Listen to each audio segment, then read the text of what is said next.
ವರಮಹಾಲಕ್ಷ್ಮಿ ಪೂಜೆ ಮಾಡುವಾಗ ವ್ರತವನ್ನು ಮಾಡುವಾಗ ಅತ್ಯಂತ ಭಕ್ತಿಯಿಂದ ಶ್ರದ್ಧೆಯಿಂದ ಮಾಡಬೇಕು.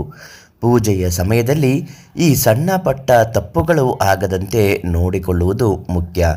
ವರಮಹಾಲಕ್ಷ್ಮಿ ಪೂಜೆಯ ಸಂದರ್ಭದಲ್ಲಿ ಮಾಡಬಾರದ ಪ್ರಮುಖ ತಪ್ಪುಗಳು ಯಾವುದು, ಅದನ್ನು ಮಾಡುವುದರಿಂದ ಏನೇನೆಲ್ಲ ಅನಾಹುತಗಳು ಆಗುತ್ತೆ, ಶ್ರೀಮಂತ ಕೂಡ ಬಡವನಾಗುವ ಸಾಧ್ಯತೆ ಇರುತ್ತೆ. ಎಚ್ಚರಿಕೆ, ಆ ತಪ್ಪುಗಳು ಯಾವುದು, ಅದಕ್ಕೆ ಪರಿಹಾರ ಏನು, ಬನ್ನಿ ಇವತ್ತಿನ ಮಾಹಿತಿಯಲ್ಲಿ ತಿಳಿಸಿಕೊಡ್ತೀವಿ. ನಿಮಗೇನಾದರೂ ಸಮಸ್ಯೆಗಳು ಇದ್ದಾಗ ಅಮೃತ ಧಾರೆ ಫೇಸ್ಬುಕ್ ಪೇಜನ್ನು ಒಂದು ಫಾಲೋ ಮಾಡಿ, ಈ ವಿಡಿಯೋಗೆ ಲೈಕ್ ಮಾಡಿ, ಜೈ ಮಹಾಲಕ್ಷ್ಮಿ ಅಂತ ಕಮೆಂಟ್ ಮಾಡಿ, ಶೇರ್ ಮಾಡಿಟ್ಕೊಳ್ಳಿ. ಯಾವುದೇ ರೀತಿಯ ಸಮಸ್ಯೆಗಳ ಪರಿಹಾರಕ್ಕಾಗಿ ಶ್ರೀನಿವಾಸರಾವ್ ಗುರುಗಳಿಗೆ ಒಂದು ಫೋನ್ ಮಾಡಿ ಪ್ರತಿಯೊಂದು ಸಮಸ್ಯೆಗೂ ತುಂಬ ಚೆನ್ನಾಗಿ ಪರಿಹಾರವನ್ನು ಹೇಳುತ್ತಾರೆ. ಇನ್ನು ಯಾವ ತಪ್ಪು ಮಾಡಬಾರ್ದು, ಮನೆ ಹಾಗೂ ಪೂಜಾ ಸ್ಥಳವನ್ನು ಅಸ್ವಚ್ಛವಾಗಿಟ್ಟುಕೊಳ್ಳಬಾರದು.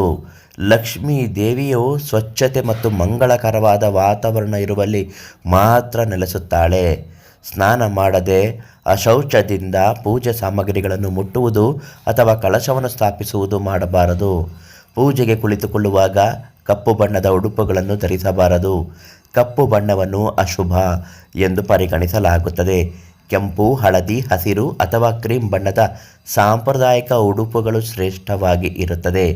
ಹರಿದ ಅಥವಾ ಶುಚಿ ಇಲ್ಲದ ಬಟ್ಟೆಗಳನ್ನು ಧರಿಸಿ ಪೂಜೆ ಮಾಡಬಾರದು.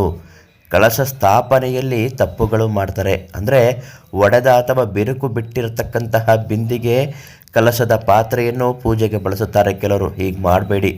ಕಲಶದ ಒಳಗಿಡುವ ಅಕ್ಕಿ, ತೆಂಗಿನಕಾಯಿ ಅಥವಾ ನೀರು ತಾಜಾ ಮತ್ತು ಶುದ್ಧವಾಗಿ ಇರಬೇಕು. ಹಾಳಾದ ಅಥವಾ ಕೊಳೆತ ತೆಂಗಿನಕಾಯಿಗಳನ್ನು ಕಳಶಕ್ಕೆ ಇಡಬಾರದು. ದೇವಿಗೆ ಅರ್ಪಿಸಲು ಬಾಡಿದ ಅಥವಾ ನೆಲಕ್ಕೆ ಬಿದ್ದ ಅಥವಾ ಪ್ಲಾಸ್ಟಿಕ್ ಕೃತಕ ಹೂವುಗಳನ್ನು ಬಳಸಬೇಡಿ. ಸುವಾಸನೆ ಇಲ್ಲದ ಅಥವಾ ಪೂಜೆಗೆ ವರ್ಜಿತವಾದ ಹೂವುಗಳನ್ನು, ಲಕ್ಷ್ಮೀ ದೇವಿಗೆ ಕನಕಾಂಬರ ಅಥವಾ ಸೇವಂತಿಗೆ ಹೂವುಗಳನ್ನು ನೀವು ಹಾಕಬೇಕು. ಹಬ್ಬದ ದಿನ ಮನೆಯಲ್ಲಿ ಕೋಪಿಸಿಕೊಳ್ಳುವುದು, ಜಗಳಾಡುವುದು, ಯಾರನ್ನು ನೀವು ನಿಂದಿಸುವುದು, ಯಾರನ್ನು ಬೈಯುವುದು ಮಾಡಬೇಡಿ. ದೇವಿಯನ್ನು ಪೂಜಿಸುವಾಗ ಮನಸ್ಸಿನಲ್ಲಿ ಅಸೂಯೆ, ಕಪಟ ಅಥವಾ ಕೆಟ್ಟ ಆಲೋಚನೆಗಳು ಇರಬಾರದು. ಶಾಂತ ಹಾಗೂ ಪ್ರಸನ್ನ ಮನಸ್ಸಿನಿಂದ ಪೂಜಿಸಬೇಕು. ದೇವಿಗೆ ಅರ್ಪಿಸುವ ನೈವೇದ್ಯ ತಯಾರಿಸುವಾಗ ಅದನ್ನು ಮೊದಲೇ ಸೇವಿಸಬಾರದು. ಎಂಜಲು ಮಾಡಬೇಡಿ. ನೈವೇದ್ಯಕ್ಕೆ ಈರುಳ್ಳಿ, ಬೆಳ್ಳುಳ್ಳಿ ಅಥವಾ ಮಾಂಸಾಹಾರದ ಬಳಕೆ ಸಂಪೂರ್ಣವಾಗಿ ನಿಷಿದ್ಧವಾಗಿರುತ್ತದೆ. ಇಂತಹ ತಪ್ಪುಗಳನ್ನು ಮಾಡಿ ಪಶ್ಚಾತ್ತಾಪ ಪಡುತ್ತಿದ್ದರೆ ಈ ತಕ್ಷಣ ಪರಿಹಾರಕ್ಕಾಗಿ ಶ್ರೀನಿವಾಸರಾವ್ ಗುರುಗಳಿಗೆ ಕರೆ ಮಾಡಿ ಸಂಪೂರ್ಣ ಪರಿಹಾರವನ್ನು ತಿಳಿಸಿಕೊಡುತ್ತಾರೆ.